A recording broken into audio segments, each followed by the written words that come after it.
But then, well, I don't finally confirm say President Bola Ahmed Tinubu na the best thing wey don happen to Nigeria. I am very sorry for all the time where I come dey abuse the man. See wetin Tinubu dey do for Plateau State like this now. They share two bags of rice and some other palliative give vulnerable people make dem chop.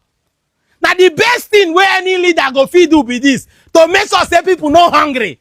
Yes, good Lord Jonathan no do am, Yaradua no do am, Obasanjo no even do am, even Buhari no do am. President Bola Ahmed Tinubu, you are doing the most and God will bless you. I've discovered that all the government wey don come and wey don come go, your government is the only government wey dey reach out to the people like this. At least other people, oh, now when election don't reach, they will come give two bags of rice or 5 kg or 2.5 kg bag of rice. Maybe people chop during election. But at least you, they try. If they give us the rice more chop and first before election are still next year, like 1 year ahead. But if they give us rice now, at least more they are alive. Chop the rice till election time reach. So that we go see the pro-mass of the wahala where you don't put us inside. And it is okay. We are happy. I'm begging you, Daddy, as the share finish, give them for Plateau State. I beg, come Ebonyi State, come Enugu, come Imo State, come Abia. Hungry where they catch us there, eh? Please bring the rice closer. Share our own rice. Don't give it to our brother, then the fee no give us. Use your hand, come share the rice so that we go benefit. I am praying for you. Say this thing where you don't start for this country, you will be alive to finish it. You are the best thing happening to us now.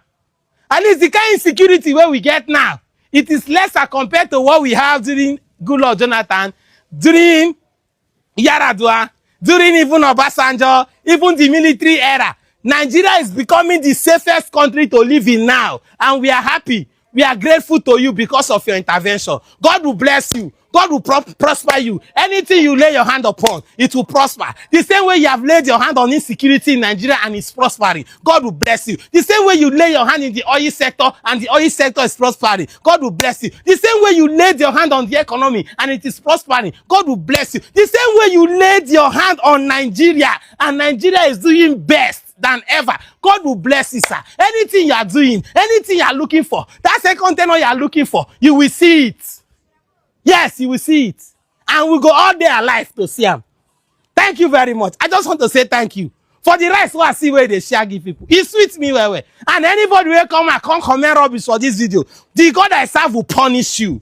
Thunder from Abakeleke, whenever brush teeth will fire you. Because, see why. Now, cho. Now we sabi for this country. We never really want to wake up, make things happen. So I don't discover, say, to talk about how this country dey. Talk about what thing they happen. Now waste of time and saliva and energy. So let me be talking what those people want to hear and enjoy. They una way would they tell better things since to rise up to the occasion. As soon as no one do am, I don't watch and come off for now. You know understand? We go to use everything now. They catch cruise. Now just cruise we go they catch now.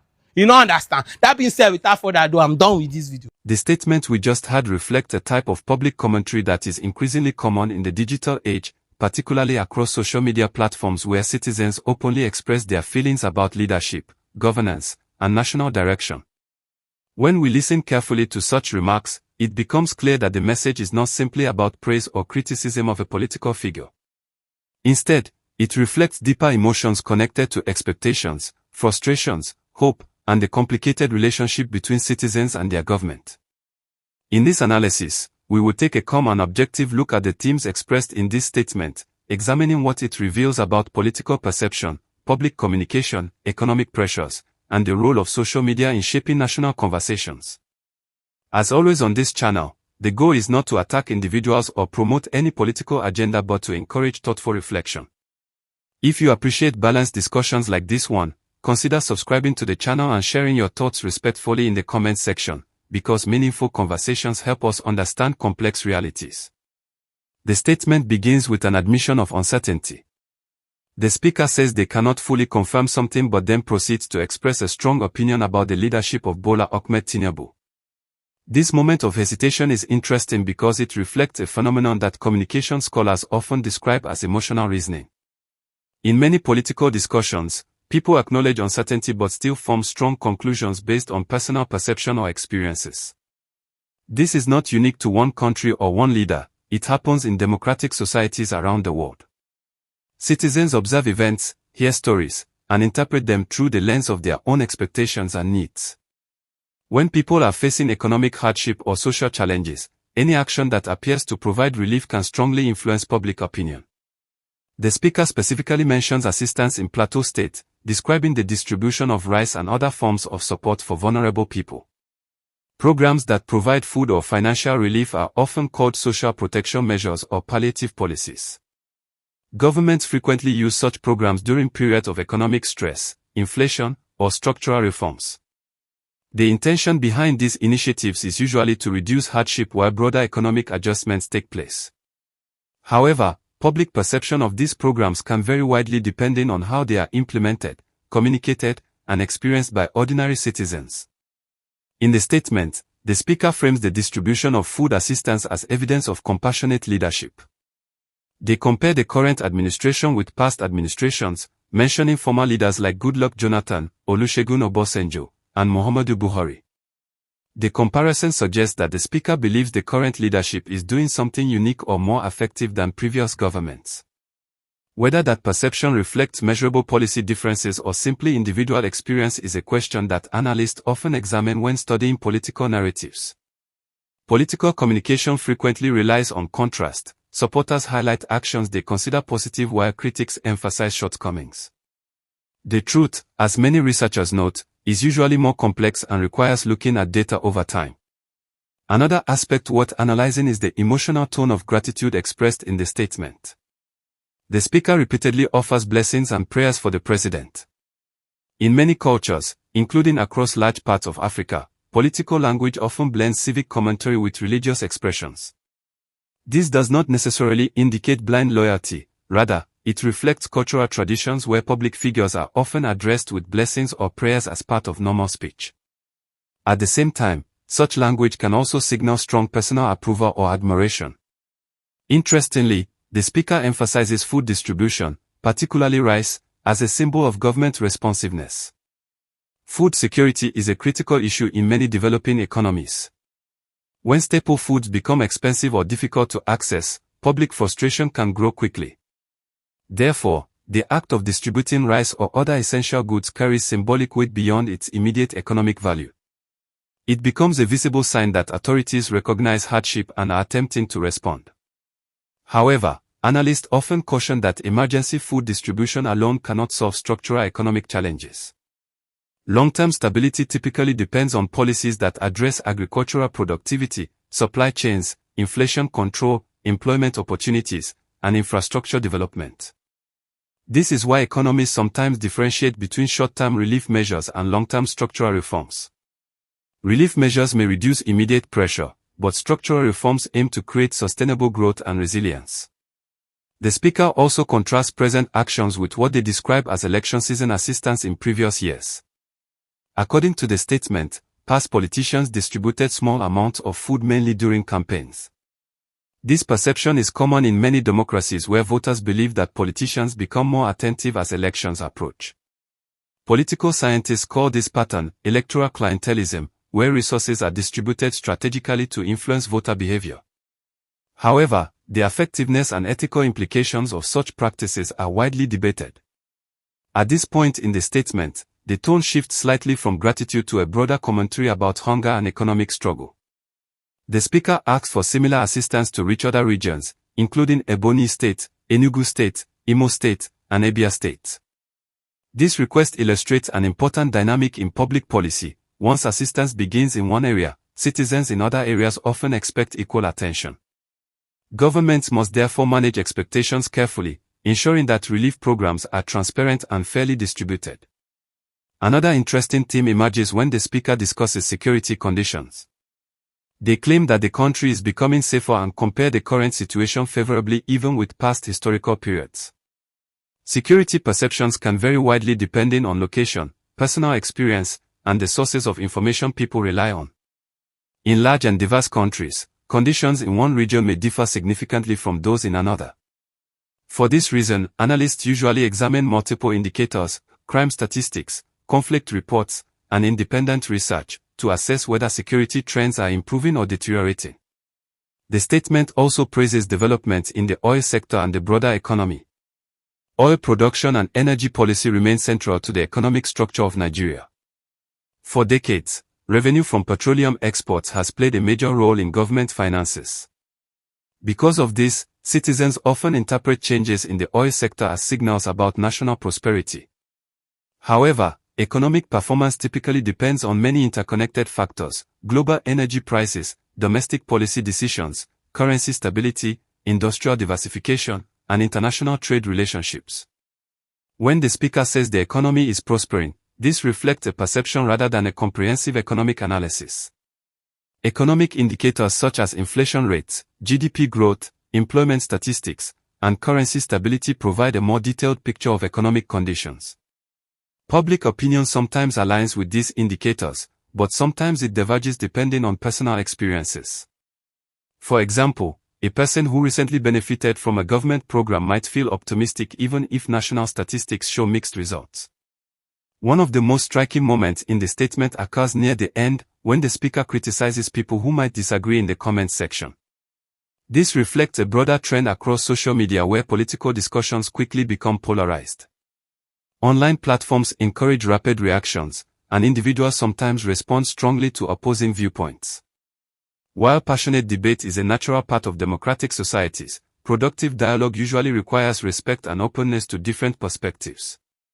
The speaker eventually concludes by suggesting that discussing national problems may be a waste of energy because people are not ready to take action. This sentiment reveals a feeling of political fatigue that appears in many societies. When citizens believe that conversations about reform rarely lead to real change, they may become discouraged or disengaged. Political scientists refer to this as civic disillusionment. However, history shows that constructive public participation, through dialogue, voting, community organizing, and civic education, often plays a crucial role in long-term political development. Another important layer to examine is the role of social media in amplifying voices like this one. Platforms such as YouTube, Facebook, and TikTok have transformed how political narratives spread. In earlier decades, political communication was largely controlled by traditional media outlets like newspapers and television networks. Today, anyone with a smartphone can record a video and reach thousands or even millions of viewers. This democratization of communication allows more voices to be heard, but it also creates challenges related to misinformation, emotional rhetoric, and echo chambers. The emotional intensity of the statement demonstrates how digital platforms encourage expressive communication. People often speak more freely online than they might in formal settings. This can create powerful moments of authenticity but can also lead to exaggerated claims or sweeping generalizations. For viewers, the challenge is to listen carefully, verify information, and consider multiple perspectives before forming conclusions. It is also important to recognize that political support can arise from many different motivations. Some citizens support leaders because they genuinely believe their policies are effective. Others support leaders because they see improvements in their local communities. Still others support leaders due to party loyalty, cultural identity, or personal admiration. Understanding these motivations requires careful observation rather than quick judgment. The request for rice distribution across multiple states highlights the central importance of economic well-being in shaping political attitudes. When basic needs such as food, housing, and employment become uncertain, citizens often evaluate governments primarily based on their ability to address those immediate concerns. Political theories sometimes describe this as performance legitimacy, meaning leaders gain support when people believe they are delivering practical results. At the same time, governance involves balancing short-term relief with long-term planning. If a government focuses only on distributing resources without strengthening economic foundations, challenges may reappear in the future. Conversely, if a government focuses only on structural reforms without providing immediate support during difficult transitions, citizens may experience severe hardship. Effective policy typically requires a combination of both strategies. Another dimension of the statement relates to regional identity. By calling for assistance in several southeastern states, the speaker emphasizes a desire for inclusion. In diverse countries with many regions and ethnic communities, perceptions of fairness and representation are extremely important. When citizens feel their region is overlooked, political tensions can increase. Therefore, equitable distribution of public programs often becomes a central concern in national politics. The mention of hunger also connects to global conversations about food systems.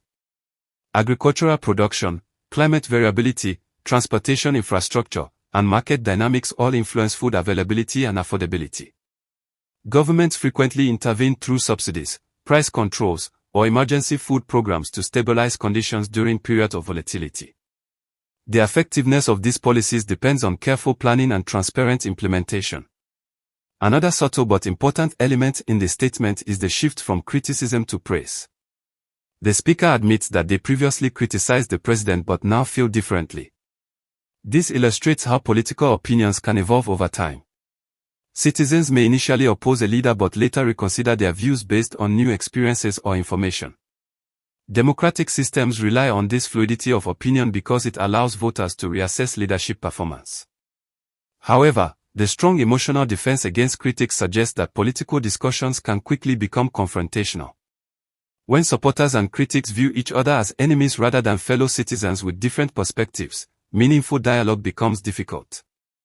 Encouraging respectful debate is therefore essential for healthy democratic discourse. At this point in the analysis, it is worth reflecting on the broader lesson of this statement. It reminds us that political narratives are rarely simple. A single speech or video can contain gratitude, frustration, hope, skepticism, and humor all at the same time. These mixed emotions reflect the lived experiences of ordinary people navigating complex social realities. For viewers watching this analysis, the goal is not to decide immediately whether the speaker is completely right or completely wrong. Instead, the goal is to examine the underlying themes: economic hardship, expectations of leadership, regional equity, and the power of social media narratives. Understanding these themes helps us interpret similar statements that appear across the internet every day. And this is a good moment to gently remind viewers that discussions like this continue because of engaged audiences. If you find this type of thoughtful analysis useful, consider subscribing to the channel and sharing the video with others who enjoy balanced political discussions. Your comments also help shape future topics, so feel free to add your perspective respectfully below. Returning to the statement itself, the closing lines suggest that the speaker may stop criticizing national issues and instead say what people want to hear. This moment is particularly revealing because it touches on the psychology of online attention. Content creators sometimes feel pressure to produce messages that attract approval rather than honest debate. When audiences reward only praise or only criticism, nuanced conversations can disappear. In many ways, this single statement becomes a small window into the broader ecosystem of digital political communication. It shows how citizens react to policies, how emotions shape narratives, and how social media platforms amplify voices that might otherwise remain local. For researchers studying modern politics, such messages provide valuable insight into public sentiment. Ultimately, the relationship between citizens and leaders is always evolving. Governments implement policies, citizens evaluate those policies, and public opinion shifts over time. Healthy societies encourage open dialogue where people can express both appreciation and constructive criticism without fear of hostility. This balance helps ensure accountability while also recognizing positive developments when they occur. As we reach the end of this reflection, the most important takeaway is that political statements should always be examined with curiosity rather than immediate judgment. Behind every passionate comment lies a story about expectations, experiences, and hopes for the future. By listening carefully and analyzing thoughtfully, we gain a deeper understanding of the complex forces shaping our world today. And if you enjoy exploring these kinds of conversations, breaking down public statements, analyzing political narratives, and understanding the social context behind viral videos, remember to subscribe, leave a thoughtful comment, and share this discussion with others. Meaningful dialogue begins with attentive listening, and every perspective contributes to a richer understanding of the issues that affect us all.